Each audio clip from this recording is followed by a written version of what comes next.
Sin duda, hacer una investigación histórica es algo muy entretenido y es algo muy gratificante, pero si no sabemos explicarlo, pues quizás nuestro trabajo termine naufragando. Hay algunas características que hay que rescatar de la explicación histórica, y eso es lo que vamos a ver en esta primera cápsula de semana. Bienvenidos.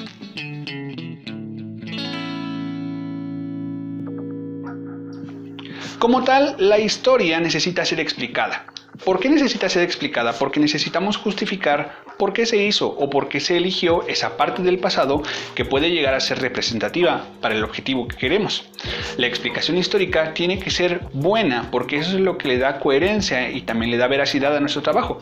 Y el día de hoy vamos a enumerar algunas características que debe de tener esta educación histórica para que en realidad sea un buen esfuerzo y que el trabajo sea redituable.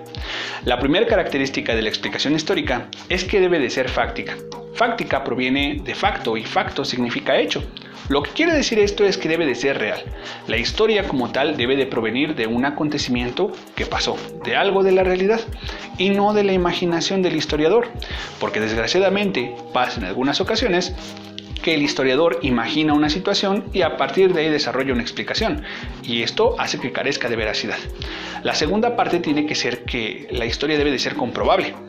La comprobación es un elemento importante de la explicación histórica. Cuando un historiador presenta su trabajo, debe de presentar un conjunto de referencias o al menos debe de decir de dónde salió la explicación que está tomando, ya sea en dónde se pueden encontrar las fuentes o los libros que consultó para poder construir su versión de la historia.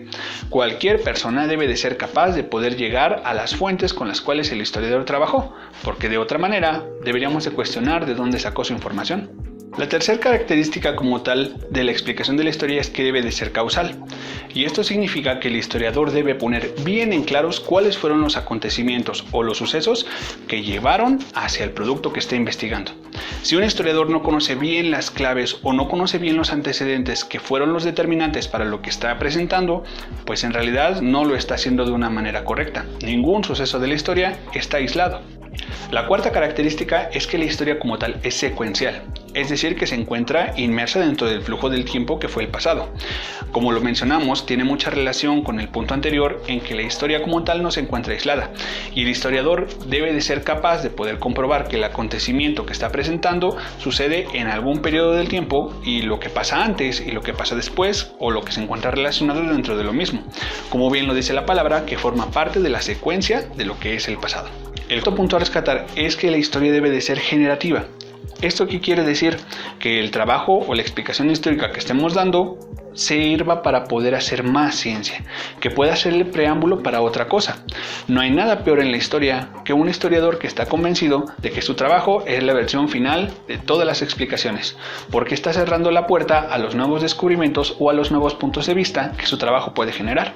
Y eso va de la mano con la última característica de la explicación histórica, que debe de ser perfectible. Perfectible no quiere decir que sea perfecta, sino que debe de poder aspirar a serlo.